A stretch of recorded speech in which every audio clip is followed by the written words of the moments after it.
ഏട്ടനെന്താ കുറച്ച് ക്ഷമിച്ചാലേ? കുറെ നേരമായി ക്ഷമിക്കുന്നു. നീ എന്ത് ചെയ്യാനകത്ത്? ഞാൻ യോഗ ചെയ്യായിരുന്നു. യോഗ? എന്താ യോഗ ചെയ്യാൻ പാടില്ലേ?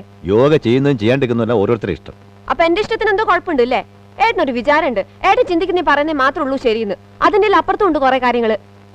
യോഗ, മനസ്സ്, ആത്മാവ്, അതൊന്നും അത്ര എളുപ്പത്തിൽ മനസ്സിലാവൂല. നീ ഇങ്ങനെ വലിയ വലിയ കാര്യമല്ല എന്തിനാ പറയുന്നത്? എനിക്കിപ്പോൾ അത്യാവശ്യം ഒരു സ്കെയിൽ വേണം. എന്റെ മേശപ്പുറത്ത് വെച്ചിരുന്ന് കാണുന്നില്ല. ഈടിപ്പോൾ അത്രേ പ്രശ്നമുള്ളൂ.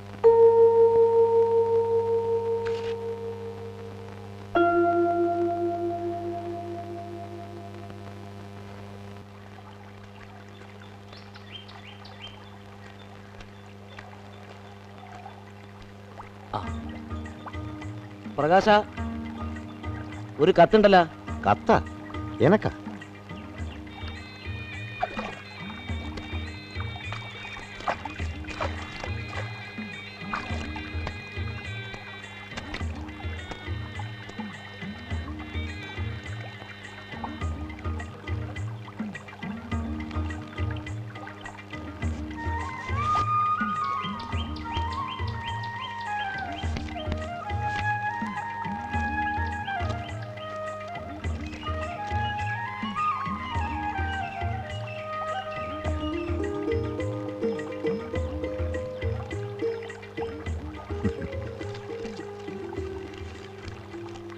എന്താ പ്രകാശ, എന്തെങ്കിലും വിശേഷമുണ്ടാ? ഏയ് ഒന്നുമില്ല.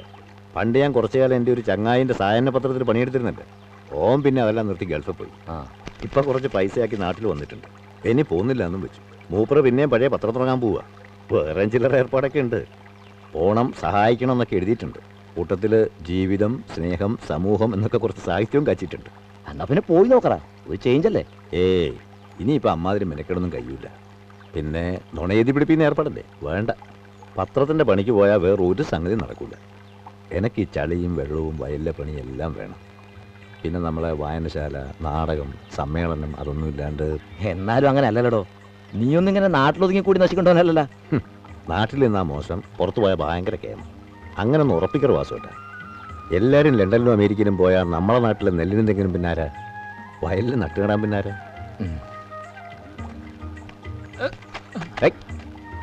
ഇത്ര തലനേരം നിൽക്കുന്നില്ലേ? എന്റെ പ്രകാശേട്ടാ, നമ്മളെ കുന്നുംപുറത്തെ സുരേഷ് ഇന്നലെ ഗൾഫിൽ നിന്ന് വന്നത്. ഓൻ കൊണ്ടുവന്നൊരു സാധനമുണ്ട്. ഉയർന്ന ബന്ധുന്നാ ഞാൻ പറയണ്ടേ. വീട്ടിൽ പോ. അല്ല പ്രകാശേട്ടാ, ഞാൻ ഫിറ്റൊന്നും അല്ലാന്ന്.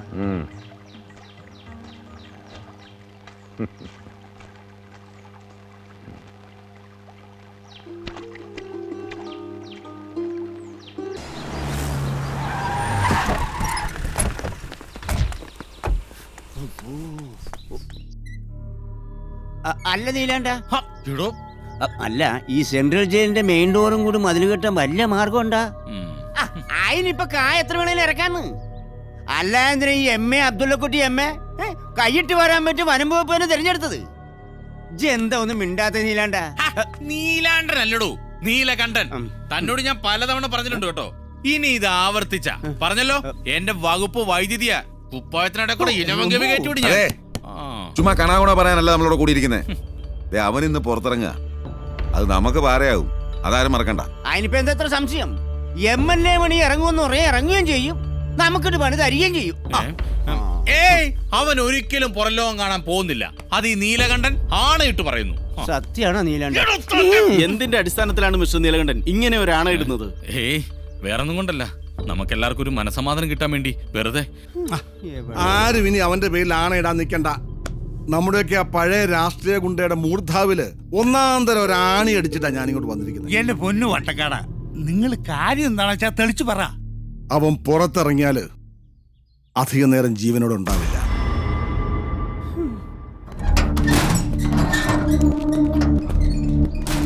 ഇനിയെങ്കിലും ഒന്ന് നന്നായിട്ട് ജീവിക്കാൻ നോക്ക്. നിങ്ങൾ ധൈര്യമായിട്ടിരിക്കുക. ലോകത്തെവിടെയും ഇടി വെട്ടിയ ശേഷമേ കൂണ് മുളച്ചിട്ടുള്ളൂ. ഇടിയും കൂണും ഒരുമിച്ചുണ്ടായിട്ടില്ല. നിങ്ങൾ എന്ത് ഭർത്താനാണ് ഈ പറയണത്? ഇത് വേനൽക്കാലല്ലേ? ഈ പൊരിമേനത്ത് എവിടെയാണ് കൂണ് മുളക്കണത്, എവിടെയാണ് ഇടിവെട്ടണത്? അതല്ലേ അതിന്റെ ശരി നീലാണ്ട? അതല്ല അതിന്റെ ശരി, നീലകണ്ഠൻ അതാണ് അതിന്റെ ശരി. ഓ, അങ്ങോട്ടും ഇങ്ങോട്ടും ശരിയും തെറ്റും പറഞ്ഞ് സമയം കളയാതെ വിഷയത്തിലേക്ക് വന്നേ. വിഷയം മറ്റൊന്നുമല്ല. അവൻ 8 കൊല്ലം മുമ്പ് അതിനകത്ത് പോകുമ്പോ അന്ന് മുതൽ അവന്റെ തലയെടുക്കാൻ സെൻട്രൽ ജയിലിന് പുറത്ത് ലോട്ടറി വിറ്റ് നടക്കുന്ന ഒരുത്തനുണ്ട്. നിങ്ങൾ അറിയും, അന്തിക്കാട് പരമൻ. അവൻ നോക്കിക്കോളും. അതെങ്ങനെയാടോ? ഇതിപ്പോ ആകാശം ഭൂമിയാണെന്ന് പറഞ്ഞ പോലെ ആയി. എടോ, അന്തിക്കാട് പരമൻ പ്രതിപക്ഷത്തിന്റെ ഗുണ്ടയല്ലേ? അത് ഇന്നലെ വരെ. ഇന്നു മുതൽ അവൻ ഭരണപക്ഷത്തിന്റെ ഗുണ്ടയാണ്. വെറും ഗുണ്ടയല്ല, രാഷ്ട്രീയ ഗുണ്ട.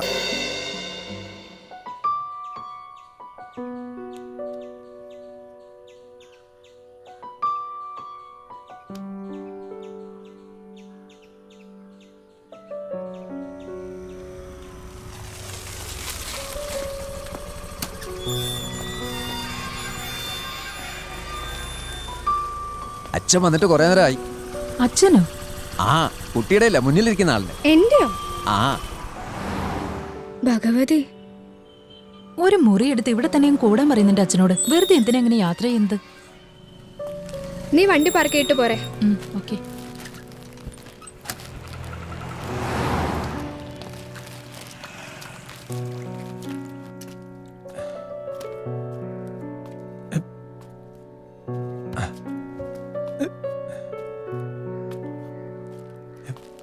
എന്താ സാന്ദ്രയുടെ ആന്റി തന്നതാ.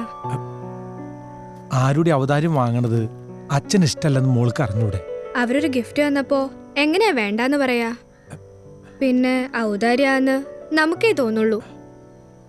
അവർക്കിതൊന്നും കാര്യമല്ല അച്ഛാ. എന്നാലും വേണ്ടായിരുന്നു. അച്ഛനിപ്പോ എന്തിനാ വന്നേ? മണിയപ്പന്റെ അളിയൻ ഗൾഫിൽ നിന്ന് വന്നപ്പോ കൊണ്ടുവന്നൊരു സമ്മാന. എന്താ ഇത്? തുറന്നു നോക്ക്. അച്ഛൻ പറഞ്ഞാ മതി. ഒരു മൊബൈൽ ഫോണാ. മൊബൈലോ? എന്തിന്? എനിക്ക് വേണ്ട. അതെന്താ? അച്ഛനല്ലേ പറഞ്ഞത് പെൺകുട്ടികൾ ഫോൺ ഉപയോഗിക്കാൻ പാടില്ലെന്ന്? മണിയപ്പനെ രാത്രിയിൽ വിളിച്ചത് അച്ഛൻ അറിഞ്ഞില്ലെന്ന് വിചാരം? അത് സാന്ദ്രയുടെ ഫോൺ കിട്ടിയപ്പോ വെറുതെ ഒന്ന് വിളിച്ചോന്നേ ഉള്ളൂ. ഇനി അങ്ങനെ മറ്റുള്ളവരുടെ ഫോണിൽ നിന്ന് വിളിക്കണ്ട. ദാ ഇത് വെച്ചോ. വേണ്ട അച്ഛാ. പിന്നെ സാന്ദ്രയ്ക്ക് അങ്ങനെയൊന്നുമില്ല. ഇത് അച്ഛൻ വെച്ചോ. എന്തെങ്കിലും ആവശ്യമായി വിളിക്കാലോ.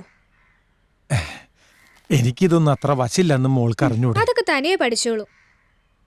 പിന്നെ ഫോൺ ഉണ്ടെങ്കിൽ അച്ഛൻ എപ്പോഴും ഇങ്ങോട്ട് വരാതെ കഴിയാലോ. അതെങ്ങനെയാ? ഫോണിൽ കൂടെ വിളിക്കാനല്ലേ പറ്റൂ, കാണാൻ പറ്റില്ലല്ലോ. എന്റെ മോളെ കാണണം തോന്നുമ്പോ അച്ഛൻ ഇങ്ങോട്ട് വരും. വേണ്ട.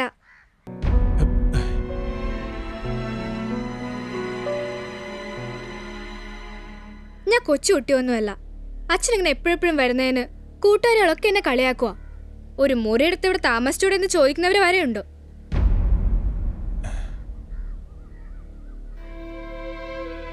മോളെ, അത് അച്ഛനെന്താ പറയാൻ വരുന്നതെന്ന് എനിക്ക് മനസ്സിലായി.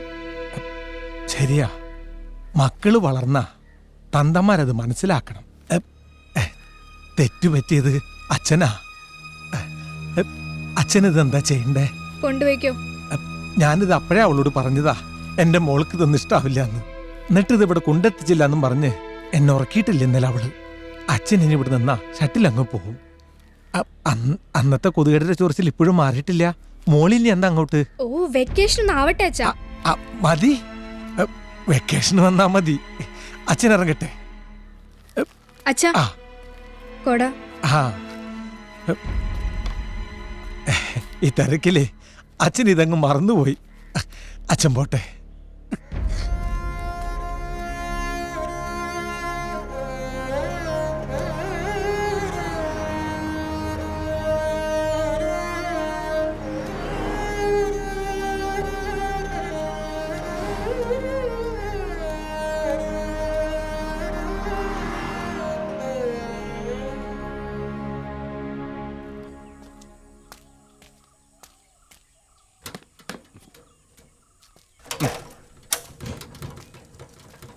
ആഹാ, നീ ഇന്ന് പണിക്ക് പോയില്ലേ?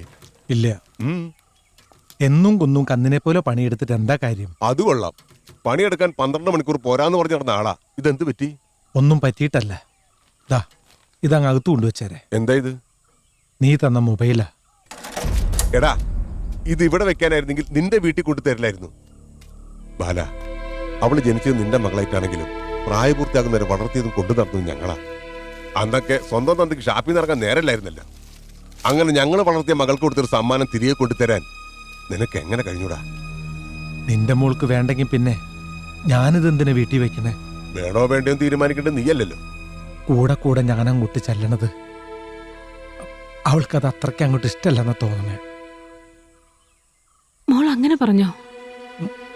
പറഞ്ഞില്ല, അവളുടെ സംസാരത്തിൽ നിന്ന് അങ്ങനെ തോന്നി. ഇനിയിപ്പോ ആഴ്ചയിൽ അങ്ങോട്ട് ഓടണ്ടല്ലോ. മോള് വരുമ്പോ നീ തന്നെ അങ്ങോട്ട് കൊടുത്താൽ മതി.